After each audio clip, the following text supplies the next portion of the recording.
Dear ambassadors of EU member states, it's my pleasure to wish you Happy Europe Day.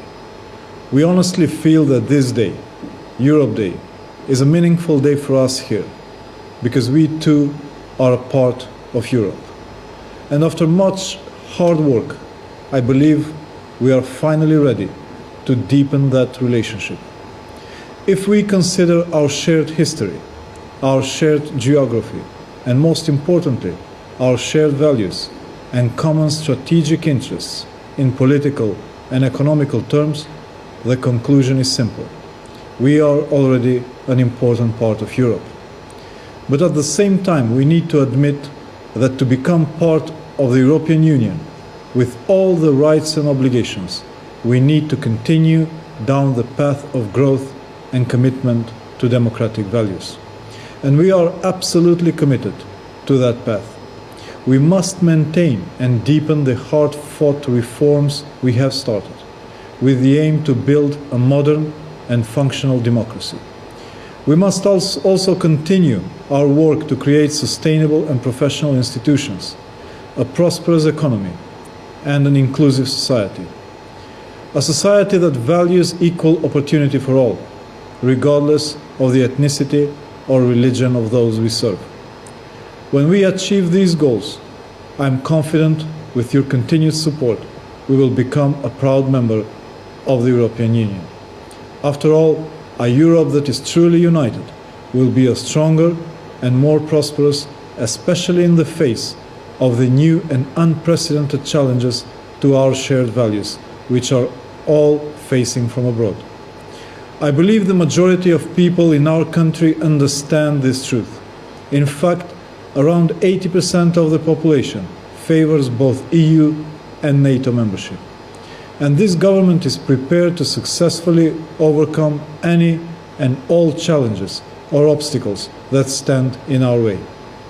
Without question, the political crisis that we have encountered over the last years threatened to turn our country into the wrong direction, toward isolation and autocracy. However, because of my brave fellow citizens, who remained united and firm in demanding a return to European values for our country, as well as our political leaders who stood up or listened to the will of those people, and for our shared democratic values, our country is now back on track to joining the Euro-Atlantic family of nations. And we are making significant progress. And all of this is in no small part due to the incredible support and encouragement we have continually received from the EU and United States. As a result, we have a lot of expectation, hope, and goodwill toward the West in our country at this moment. Because we always knew and we know where we belong. And in my view, the crisis which we struggled so greatly to overcome and the progress we have made since is clear evidence that keeping this country in the proverbial waiting room of inclusion into NATO and the EU for too long risks creating a lack of democratic oxygen for the people. Together, we have been crying out for the fresh air of democracy, and we cannot afford to turn back. Therefore, we must all do everything possible to ensure this never happens again. And we can only find that security as a member of NATO and the European Union.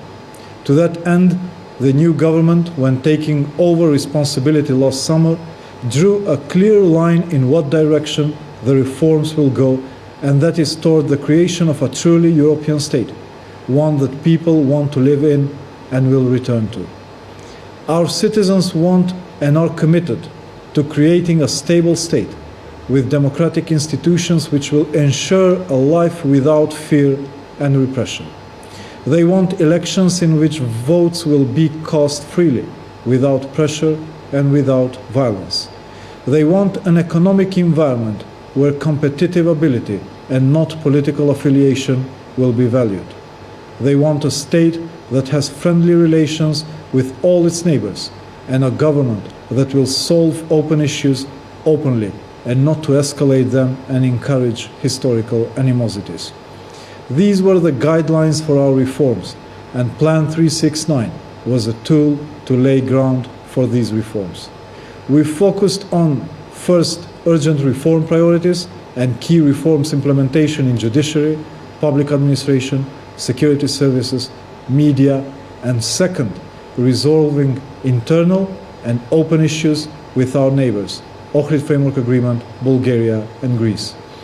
We have already had very important achievements in this regard, with the signing of the Agreement on Good Neighborly Relations with Bulgaria, ratified in both Macedonian and Bulgarian parliaments, thus removing the obstacles and closing a long-lasting and serious issue. In relation to Greece, progress is visible, and I believe success is finally within reach. We now have frequent high-level official meetings between Skopje and Athens, and re-energized UN-mediated negotiations. Similarly, the implementation of confidence-building measures have already resulted in increased confidence not only among politicians, but among people in all aspects of our society. With Greece, we are on the doorstep of a major political and historic moment of reconciliation. And we need brave decision now, on both sides, to ensure a brighter future for the people from both countries and for the wider Balkan region as well, and no less for Europe itself.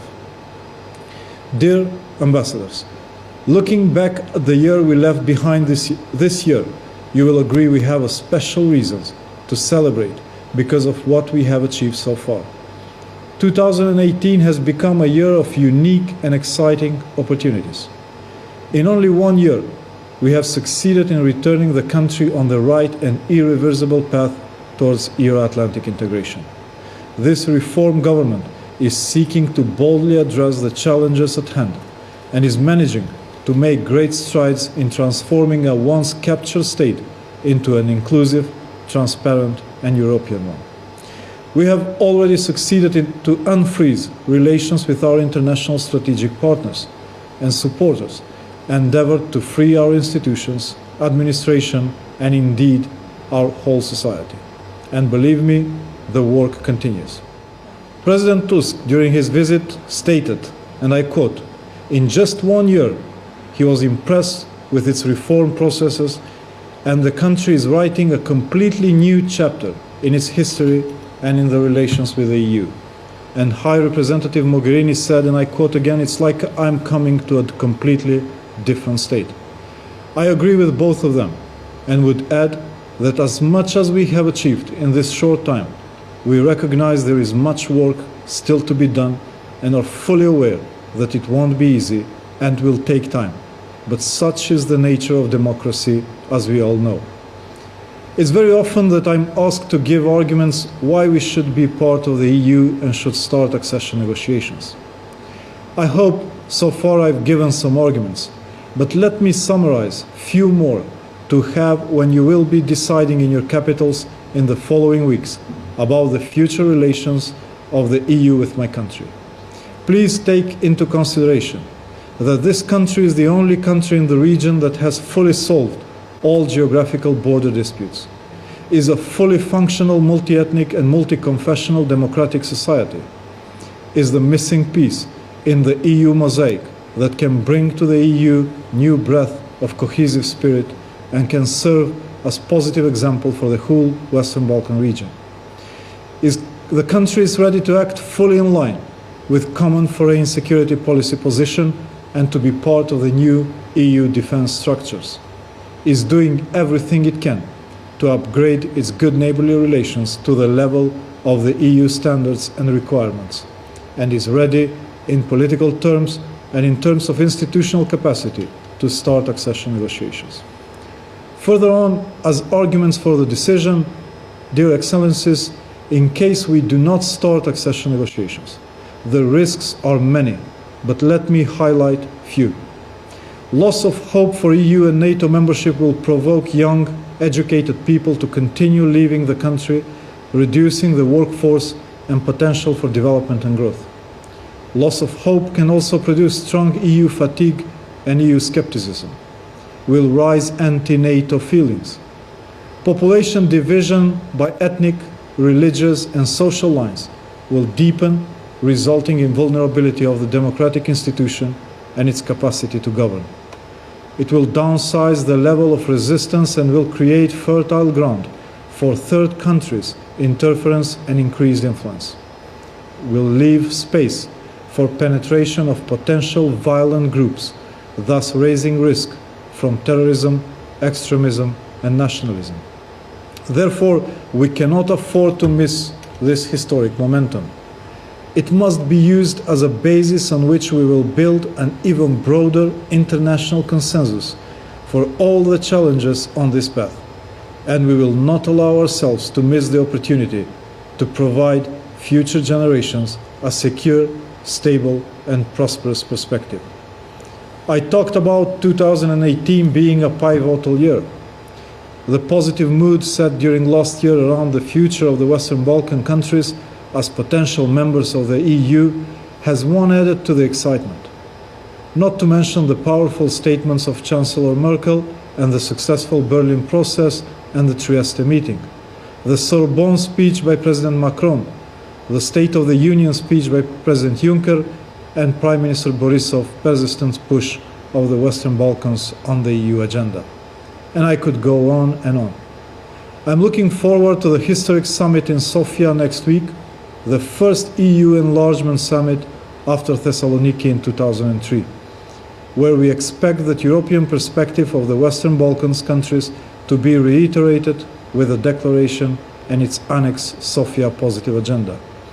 Sofia will certainly bring even more energy and incentives for Western Balkan connectivity, stability, security, and economic prosperity, thus paving its European future, including concrete political and financial support. At the June Council, our expectation is to officially hear a date to start accession negotiations, verified by the European Council. Bulgaria has successfully paved the way forward for the Western Balkans and laid the ground for further enlargement, and our strong expectations are that Austria, Romania, Finland, and Croatia consecutively as future EU presidencies will follow that path. I consider upcoming London summit also an important step to keep Western Balkans and right topics on the agenda. Dear Excellencies, the process of EU integration is a long-lasting, generational project that cannot be tied to one government or political party, but belongs to the whole society and to every single person. It's a historical choice that will not come as a gift, but only as an award for the hard work and investments. In democracies as we are, the people are led by elected parliaments and governments. It's on the government to lead, to take decisions, and to set the tempo of the reforms. The success or failure of one government in this process will measure how successful it was during its time. Thank you very much.